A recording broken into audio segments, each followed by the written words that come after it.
네, 조금 전에 이야기 나눴다시피 지금 글로벌 시장에서 가장 중요한 화두 중에 하나가 바로 미국 대선이죠. 현지 시간 11월 5일이면 미국의 차기 대통령이 결정이 됩니다. 트럼프와 해리스 두 후보의 경쟁이 그 어느 때보다 뜨거운 초박빙 상황인데요. 이에 비트코인 가격도 출렁이고 있고 또 관련주도 오르락 내리락 하고 있습니다. 앞으로 증시의 변동성도 커질 것 같은데 저희는 어떤 대응이 필요할지 박한진 파트너님께 여쭤보도록 하겠습니다. 어떻게 대응해야 할까요? 네, 그러면 어떻게 대응해야 될지 한번 준비된 자세로 보도록 하겠습니다. 자, 다음 주 미국의 47대 대통령 선거가 있는데요. 그것에 대해서 저희들은 어떻게 대비하고 종목 포트폴리오를 여러분들이 어떻게 구성을 할 건지 대응을 어떻게 할 건지 한번 자세하게 보도록 하겠습니다. 보시는 거는 이제 앞으로 매 4년마다 그리고 또 금리 움직일 때마다 여러분들께서 내가 만약에 대비가 되어 있다면 선거가 이런 식으로 흘러가니까 그때마다 이벤트 4년마다 펼쳐지는 월드컵 같은 거죠. 올림픽이나 그러면 알고 있으면 좀 재밌고 종목도 그렇게 할 수 있어요. 근데 모르면 우왕좌왕하면서 끌려다니다가 결국은 손해나는 것은 자기 계좌거든요.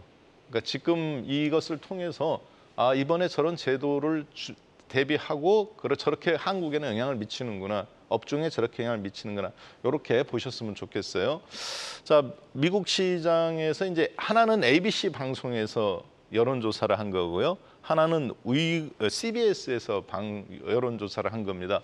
ABC에서 여론조사를 한 거는 보시면 민주당이죠. 파란색 카멜라 해리스 현재 민주당 후보세요. 부통령 겸 49%의 지지율을 받고 있습니다. 당선 가능성이 아니에요. 그냥 지지율이에요. 자, 그리고 도널드 트럼프 후보는 47%의 전국적인 지지율을 받고 있어요. 대략 한 2% 정도 ABC 방송국에서 여론조사한 결과로는 해리스 부통령이 우세하게 나옵니다. 자, 그 다음에 두 번째 보면 CBS에서 조사한 거예요. 유고브라는 여론조사 기관과 함께 해리스 부통령이 50%, 트럼프 현재 공화당 후보는 49%. 여기에서도 트럼프 후보가 1% 정도 지고 있는 걸로 나옵니다. 뭐를 대상으로 하면 미국 전역에 있는 표본 집계를 오차범위 내에서 한 결과 이렇게 그러니까 해리스 부통령 겸 현재 민주당 후보가 전체적으로 좀 1%에서 2% 정도 트럼프 후보보다 우세하게 나와요. 자, 그런데요. 그러면 우리나라 같으면 해리스 부통령 겸 민주당 후보가 당선 가능성이 훨씬 높은 걸로 나와야 되는데 박빙의 승부지만 미국은 조금 다릅니다. 반면에 대통령이 될 가능성이 있는 사람은 트럼프 후보가 54%로 나옵니다. 물론 이게 오차범위 내에 있기 때문에 다시 이제 11월 5일 날 대통령 선거, 한국 시간으로 11월 6일 날이거든요. 오전에예요. 그러니까 다가올수록 거의 박빙의 승부로 진행은 됩니다. 바이든 대통령하고 붙었을 때는 트럼프 후보가 75%로 당선 가능성이 높았어요. 지금은 반반이에요. 여론조사 결과 많은 사람들은 해리스 여사가 1, 2% 좀 높게 나옵니다. 이건 어디를 조사해서도 비슷해요. 그런데 당선 가능성은 왜 트럼프 후보가 조금 우세하게 나오느냐. 시간이 갈수록 더 우세하게 나와요. 선거 날이 다가올수록. 왜 그러냐면 이 부분은 미국의 독특한 선거 제도 때문에 그렇습니다. 이거를 이제 우리가 대의원 제도라고 그러는데요. 미국은 선거인단이라는 이분들이 투표를 합니다. 미국 전역에 몇 명이냐? 538명이에요. 한국 38선이라고 생각하시면 되겠습니다. 538선. 그러면 538명인데 그래서 대통령이 되려면 270명의 선거인단을 확보해야 됩니다. 이분들이 대통령 투표를 하는 거예요. 그 투표가 270명을 확보해야 되는데 안전하게 오차범위까지 계산하면 대략 한 54명을 확보하면 대통령이 된다고 보시면 되겠습니다. 자, 문제는 뭐냐? 문제는 11월 5일 날 대통령 선거를 치르게 되는데요. 대통령 당선 결과는 언제 나오냐면 1월 초 정도에서 나오게 됩니다. 그러니까 우리나라 같으면 11월 5일 날 선거 치르면 잠 자고 다음날 새벽에 일어나 보면 이 시간에 누구 확정 이렇게 나오는데 미국은 그렇지가 않아요. 왜냐하면 바로 이 선거인단, 대의원이라는 선거인단을 누가 확보했느냐에 따라 집계하는데 한 달 정도 걸립니다. 그래서 이게 날짜가 다 법적으로 규정이 되어 있어요. 자, 한번 잠깐 볼까요? 미국 전역은 총 538명의 선거인단이 인구별로 되어 있는데요. 인구가 많은 이렇게 캘리포니아 지역 같은 경우는 54명의 대의원이 인원이 배정되어 있습니다. 반면에 땅덩어리는 넓은데 한국 사람들이 많이 가시는 이제 라스베가스, 네바다주 같은데 이렇게 이게 네바다주 같은데 이렇게 이제 카지노나 뭐 이런 데 하는 데 가보면 이런 데는 땅덩어리는 넓은데 인구가 별로 없어요. 그러다 보니까 선거인단 수가 몇 명이 배정되어 있느냐? 6명이 배정되어 있습니다. 주로 바닷가 쪽에 인구가 많이 살죠. 많이 배정되어 있어요. 민주당 파란색은 민주당입니다. 반면에 이쪽 미국의 이제 이 동쪽 주로 우리나라 아이비리그 한국 사람들이 좋아하는 아이비리그 대학이 많이 몰려 있는 곳 이쪽은 이제 이쪽도 마찬가지 민주당 쪽. 그런데 지금 보시는 것처럼 여러분들 이렇게 제가 노란색으로 표시한 게 있습니다. 펜실베니아, 그다음에 미네소타, 미시간, 그다음에 위스콘신, 특히 여기 조지아주. 여기 조지아주 같은 경우는 우리나라 기아 자동차 30만 대 생산 공장이 있고요. 바로 그 옆에 현대자동차 있어요. 또 여기 뭐가 있습니까? 그래서 2차 전지. SK 이노베이션의 SK온 2차 전지가 포드하고 협력하고 여기에 있죠. 그리고 애리조나주. 저쪽 노란색으로 되어 있는 곳. 저기는 LG 엔솔이 GM과 손잡고 공장 지금 짓다가 멈췄는데 다시 재개하고 있습니다. 이런 지역은 어떤 지역이냐? 지금 빨간색도 아니고 민주당도 아니고 공화당도 아닌 이런 거 접전 지역이라고 합니다. 그런데 저렇게 인구 수별로 대의원 선거인단 수가 이렇게 배정되어 있습니다. 그러면 11월 5일 날 전 국민이 선거를 치르면 11월 5일 날 우리 조지아주에서는 예를 들어서 투표 유권 수가 1,000만 명이다. 그런데 500만 명이 해리스 후보를 찍고 500만 명은 트럼프를 찍었어요. 근데 한 표라도 트럼프가 많이 나왔다. 그러면 조지아주에 있는 16명의 대의원은 전부 다 누가 다 가져가는 거냐? 공화당의 트럼프 후보가 다 가져가는 겁니다. 그러면 해리스 후보의 500만 표는 어떻게 되는 건가요? 그냥 사장돼 버리는 거예요. 자, 그래서 미국 전역에서는 투표수를 많이 얻고도 대통령에서 떨어지는 경우도 있습니다. 실제 힐러리 클린턴 여사가 트럼프 대통령하고 10년 전에 붙었을 때 미국 전역에서 200만 표 정도의 표를 더 얻고도 대통령에서 떨어졌죠. 왜 그러느냐? 저런 대의원 접전 지역에서 박빙의 승부로 졌기 때문에 그렇습니다. 그래서 이런 어떤 것을 고려해 본다면 지금 보시는 미국 전역의 7개의 아까 보셨던 파란 색깔도 아니고 빨간 색깔도 아닌 그 접전 지역, 네바다주, 그다음에 애리조나주, 위스콘신, 그다음에 가장 중요한 이 조지아 지역. 지금 이제 조지아 지역에서 누가 되느냐에 따라서 아마 이번에 거의 결정되지 않겠나 그렇게 보여지고요. 특히 16명의 대의원인데 이 지역을 이렇게 쭉 경합 지역에서 그래서 누가 우세한가를 살펴봤더니 총 7개의 지역에서 현재 6개 지역에서 트럼프 후보가 1%나 2% 정도 우세하게 나오고 있습니다. 시간이 갈수록 이게 조금 더 굳혀지고 있어요. 그래서 미국 전역에서 여론조사 결과는 카멜라 해리스 민주당 후보가 우세하지만 경합 지역에서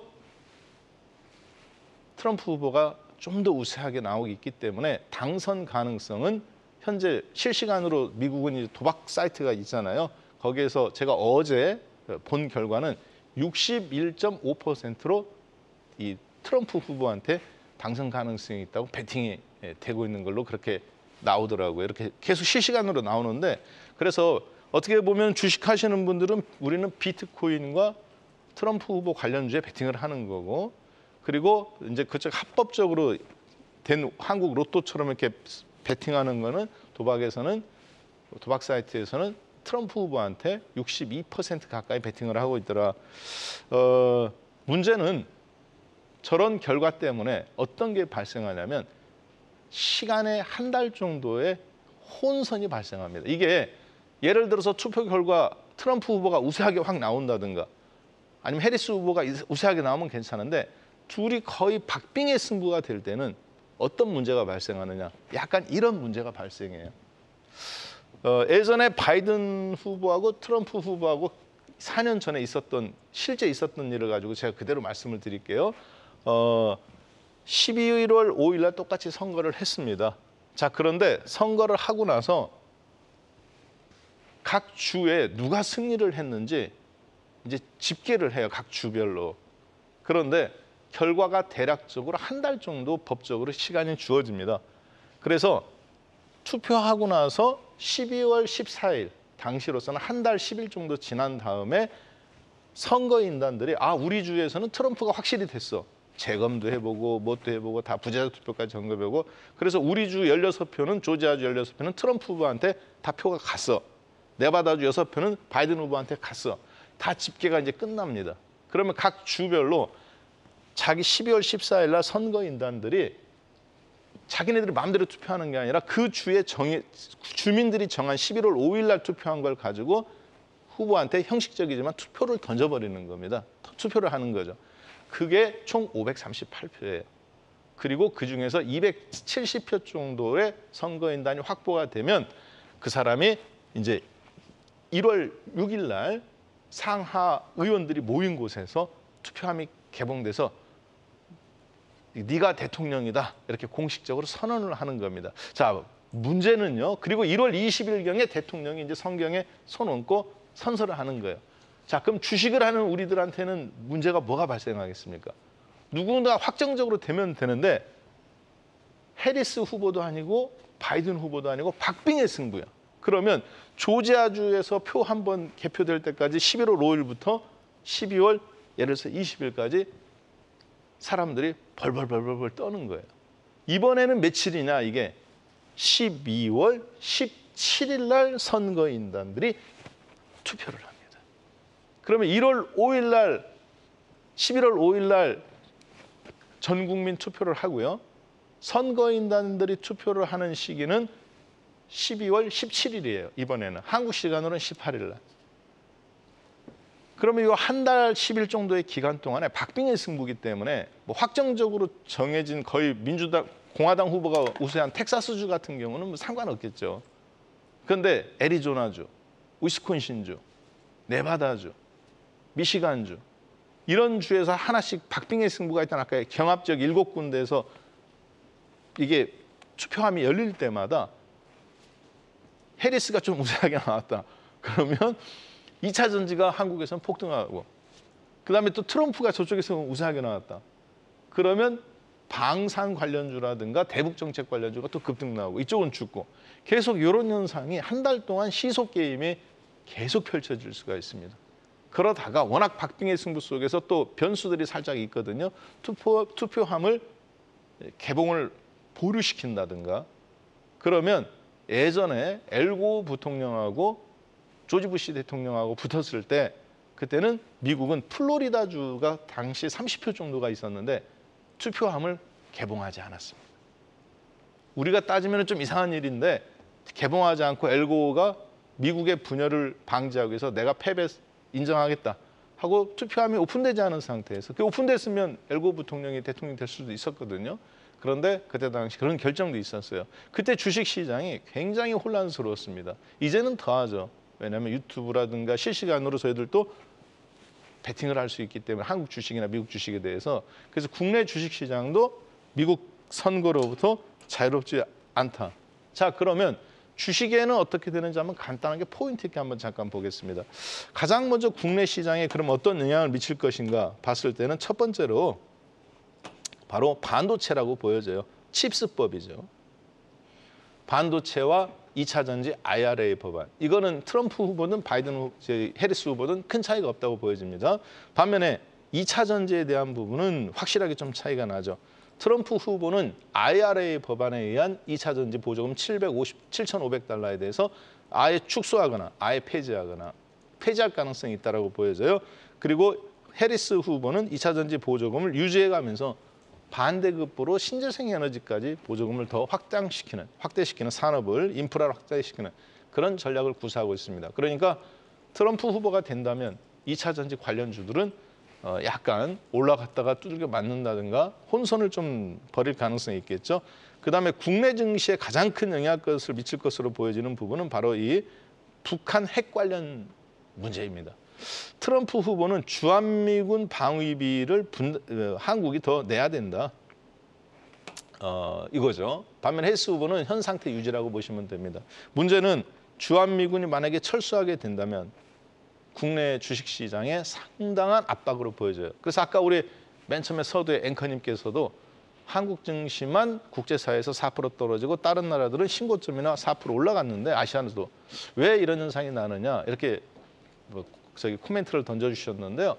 그 부분에서 바로 이런 부분 때문에 그렇습니다. 한국도 트럼프의 당선 가능성이 됐을 때 전 세계에서 주한미군 철수할 것은 지금 한국밖에 없거든요. 따라서 저희들은 이렇게 대비하시면 될 것 같아요. 큰 줄기는 일단은 트럼프 당선 가능성이 좀 유리해 보인다. 따라서 대북 정책 관련주하고 그리고 원자력 관련주가 11월 5일 날 다음 주 선거를 치르는 이번 한 주 내내 아마 상당 부분 시장 대비 더 수익률이 퍼포먼스가 시도할 가능성이 있다고 보여지고요. 반면에 지금 바닥에서 올라오고 있는 2차 전지라든가 신재생 에너지 같은 경우는 조금 불리한 측면이 일단 큰 틀에서는 있다고 보여집니다. 반면에 2차 전지는 가격 매력이 워낙 파선 반영됐습니다. 그리고 해리스 후보가 우세하게 나온다면 당선 시 2차 전지 쪽과 신재생 에너지 쪽이 조금 더 유리한 흐름을 가져갈 수 있겠죠. 반면에 에너지라든가 굴뚝주들 이런 부분들은 특히 석유화학 이런 제품들은 해리스 후보는 신재생 쪽으로 방향을 밀고 있기 때문에 트럼프 후보가 생각하는 것보다 철강주라든가 이런 부분은 좀 불리하다. 이렇게 좀 봐야 되겠습니다. 따라서 여러분들이 지금 약간의 포트폴리오를 트럼프 후보의 40%, 해리스 후보의 20%, 그 40%는 현금 이런 전략으로 가져가도 되고요. 아니면 30%, 40% 현금 이렇게 있다가 시속 게임을 당분간 결정이 안 될 거라고 보여져요. 저는 12월 20일 정도까지는 시속 게임을 해가면서 변동성을 좀 활용하는 그런 즐기는 매매 전략을 좀 구사하면 어떨까 싶습니다. 이렇게 해서 미국의 대선 정책에 대응한 한국의 투자 전략 살펴보았습니다.